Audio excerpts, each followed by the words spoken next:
Gloire à Dieu. Gloire à Dieu.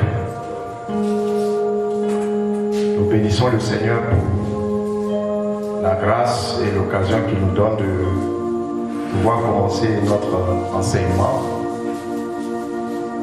Et pour vous qui êtes connectés, que le Seigneur vous bénisse.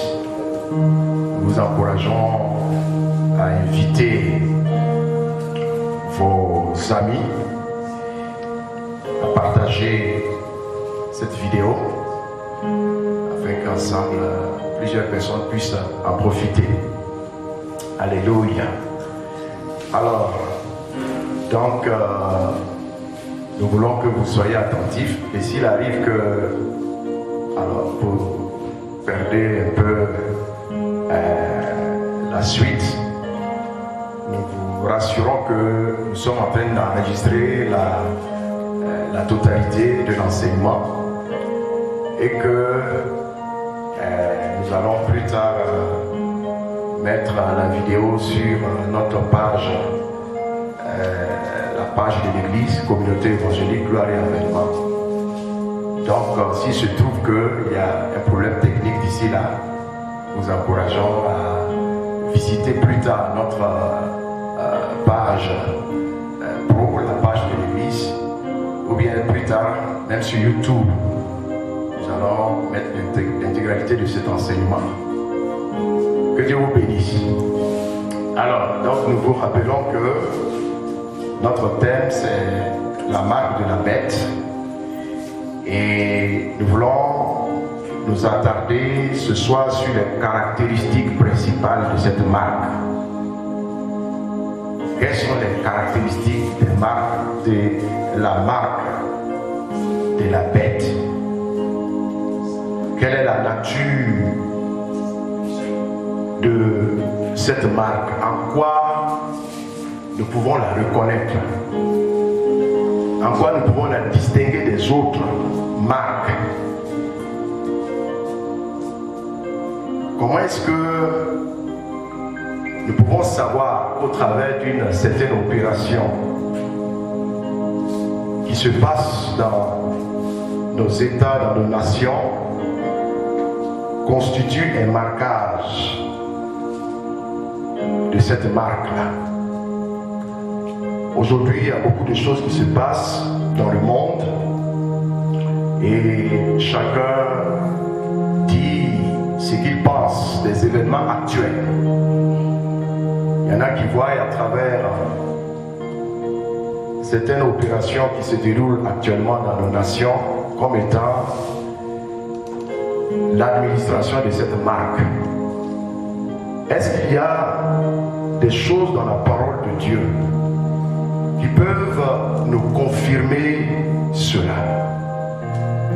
Est-ce qu'il y a des indices dans la parole de Dieu qui peuvent nous permettre de comprendre qu'une chose qui se passe dans la population aujourd'hui, en fait, est l'administration de cette marque sur les populations? C'est ce que nous voulons voir ce soir.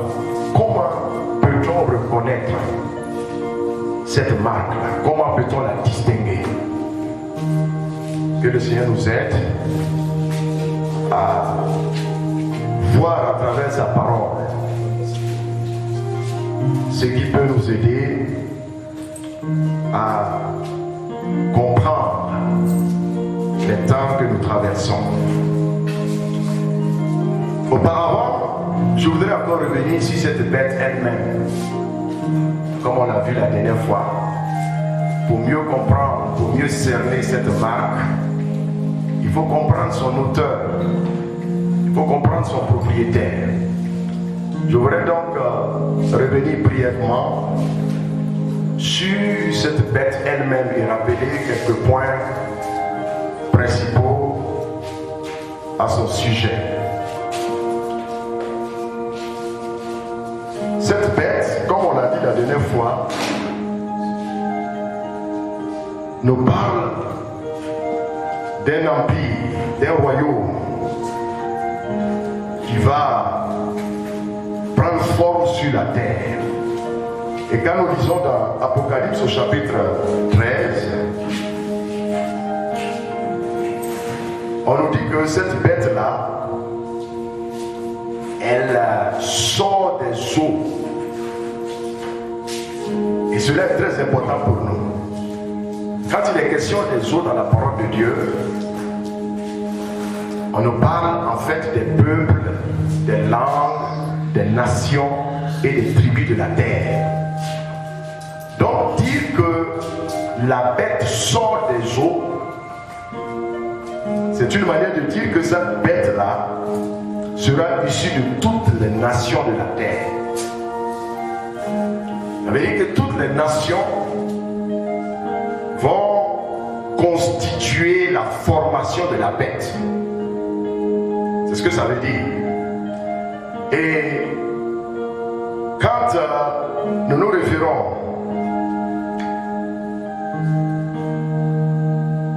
de certains passages, toujours comme je l'ai dit dans Apocalypse 13, on nous dit que cette bête-là avait 7 têtes et 10 cornes. Le chiffre 7 là nous interpelle. Dans Apocalypse, il faut savoir prendre les choses qui sont symboliques,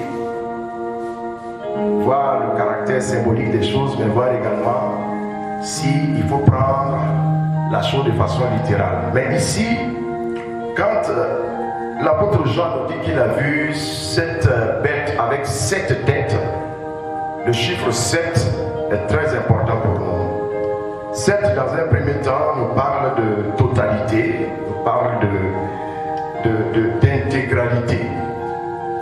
Donc, 7 têtes, ça veut dire 7 royaumes principaux vont constituer cette bête-là.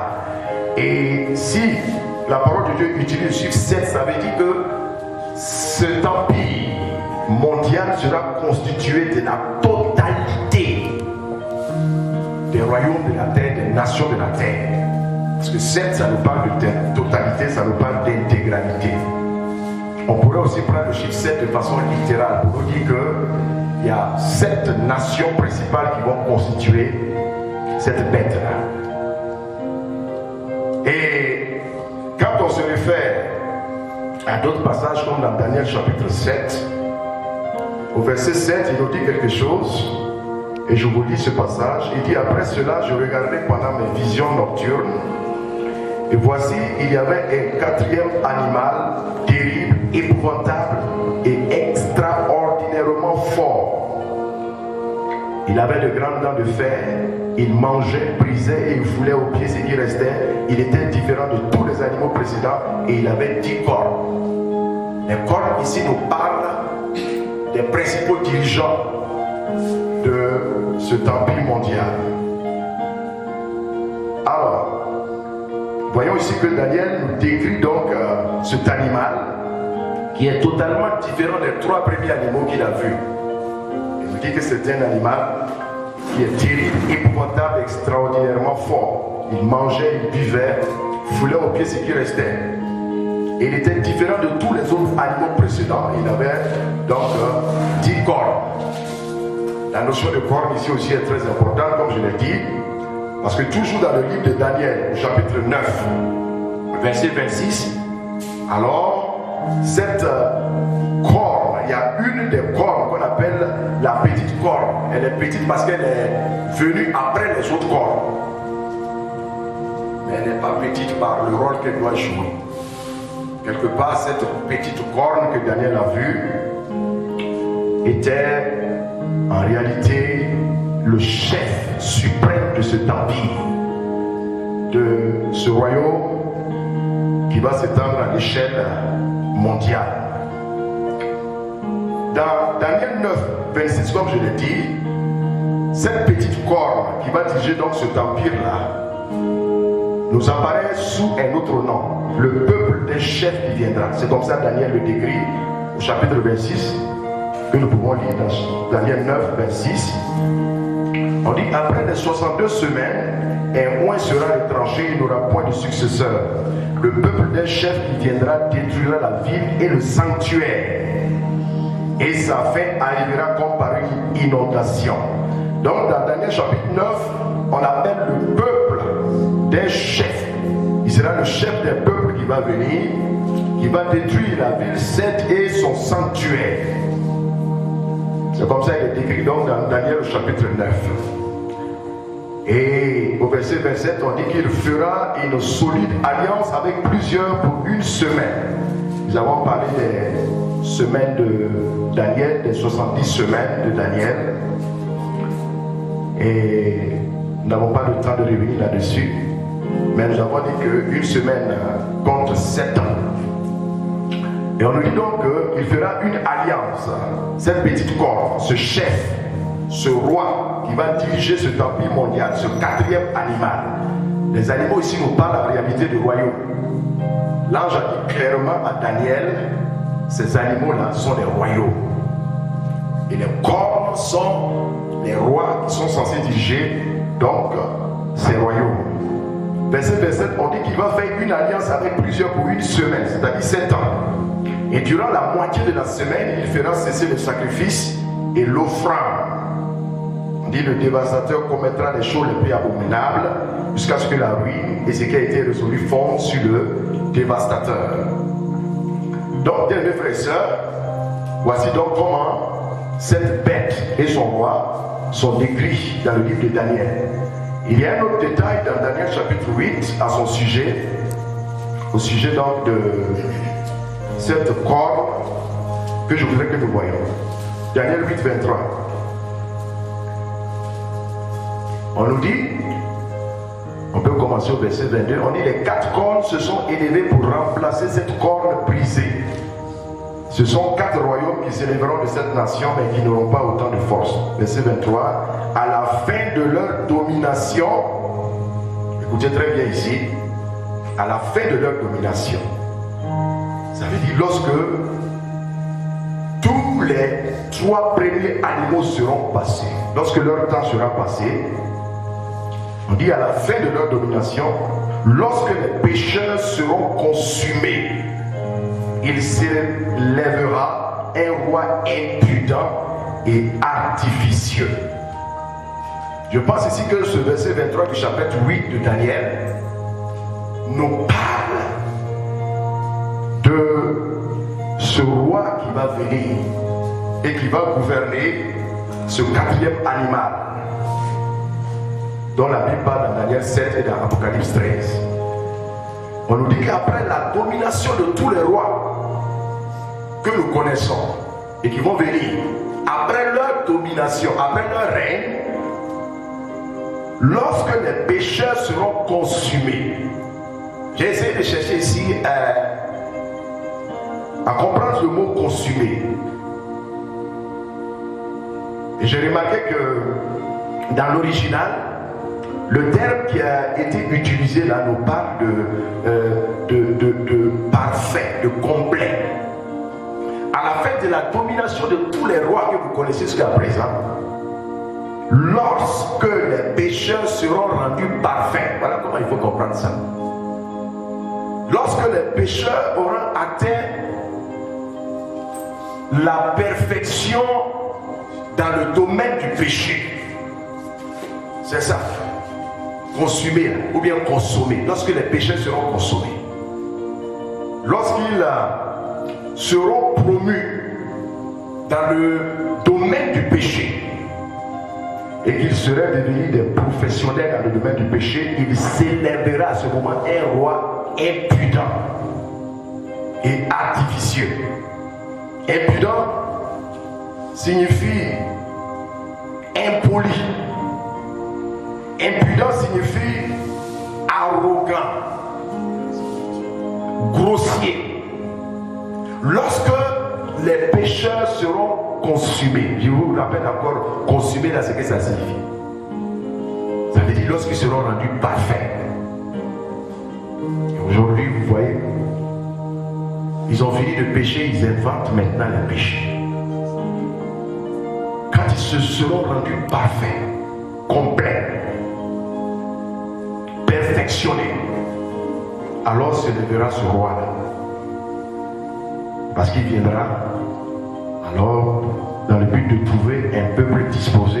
De la même manière, on a dit que Jean-Baptiste devait venir devant le Seigneur Jésus pour qu'à son arrivée, il trouve un peuple bien disposé. lui aussi il faudra trouver un peuple disposé. Et alors, la disposition de son peuple concerne le fait qu'ils seront rendus parfaits dans le péché. S'élèvera donc un roi impudent et artificieux. Artificieux, ça veut dire rusé, trompeur, hypocrite et fou. Voilà donc comment cette bête-là est décrite, terrible, épouvantable, extraordinairement fort. Et alors, son roi est un roi impudent. C'est pourquoi quelque part Daniel l'a vu. On dit qu'il lui fut donné d'avoir une bouche arrogante, impolie, qui dit ce qui lui monte dans le cœur. Un roi, alors, arrogant et grossier. Donc, ces choses sont très importantes pour nous. Alors, nous allons aller plus loin et rappeler un peu ce que nous avons dit dans 2 Thessaloniciens chapitre 2 verset 3. Comment est-ce que cette petite corne, ce roi qui va régner donc sur cet empire mondial, est caractérisé dans 2 Thessaloniciens chapitre 2 verset 3. Comme je vous l'ai dit, c'est les caractéristiques de la marque, de la bête que nous voulons voir. Mais nous sommes en train de retourner en arrière pour comprendre quelle est cette bête. Et alors, quelle est cette personne qui est incarnée donc par la bête? La bête, c'est le royaume, et un royaume est incarné par son roi. Il n'y a pas de royaume sans roi. Quand vous voyez un roi, alors le roi que vous voyez fait référence à son royaume.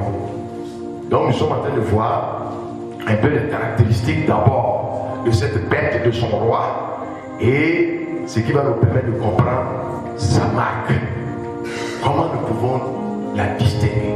Comment aujourd'hui nous pouvons comprendre qu'une certaine chose constitue la marque de la bête?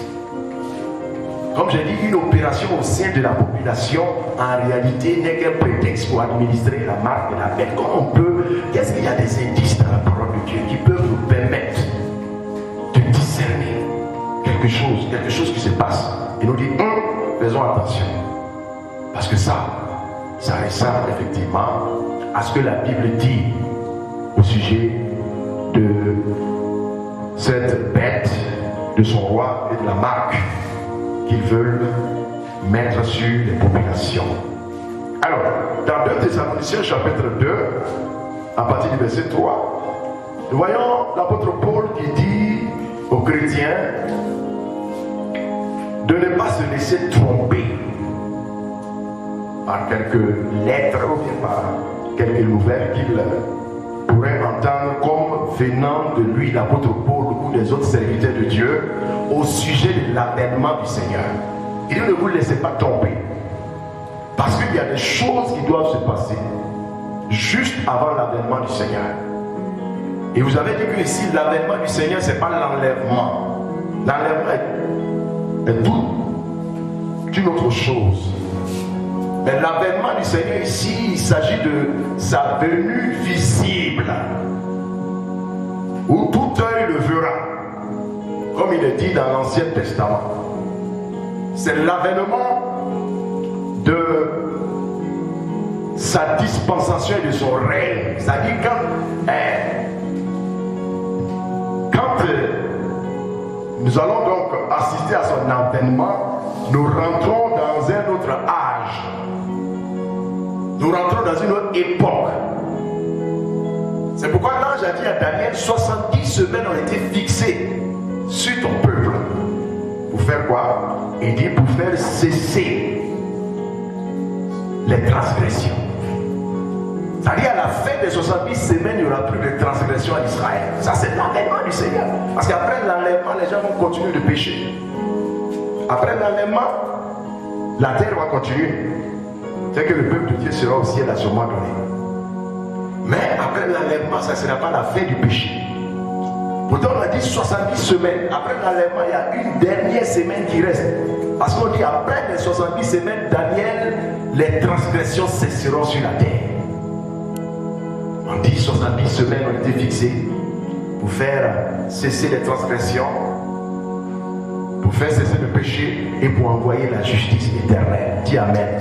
Quand j'arrive là-bas, je suis content. Pour envoyer la justice éternelle. 70 semaines ont été fixées. Vous voyez, frère et soeur. Alors donc, la fin des 70 semaines, c'est l'avènement du Seigneur. Et Paul nous dit dans 2 Thessaloniciens chapitre 2 que personne ne vous trompe au sujet de l'avènement du Seigneur. Parce que avant l'avènement du Seigneur, vous allez voir quelque chose se passer. Cet avènement ne se fera pas tant que vous ne voyez celui qu'on appelle l'homme du péché faire son apparition. Sans que vous ne voyez apparaître le fils de la perdition. Et ces choses-là sont importantes. Pourquoi je suis retourné en arrière? Parce que ces choses-là nous permettent de comprendre cette marque de la bête. Il dit donc, vous allez voir paraître l'homme du péché, le fils de la perdition. Et ces expressions-là sont très très importantes pour nous. Quand on dit l'homme du péché, ou bien l'homme péché. La dernière fois, je vous ai dit que ça nous parle de celui qui est l'incarnation même du péché. On n'a pas dit, vous allez voir le champion du péché ou bien le champion des pécheurs. Non, ce n'est pas un pécheur diplômé qui vient. C'est le péché incarné qui a pris chair. La même manière que la justice de Dieu a pris chair. La même manière que la parole a pris chair. La même manière aussi. Alors, les désirs de Satan vont prendre forme. Et il va apparaître sous cette étiquette-là, l'homme du péché. L'homme du péché. Et ce point-là est très important pour nous. L'homme du péché. C'est pourquoi on dit l'antéchrist ou bien l'antichrist.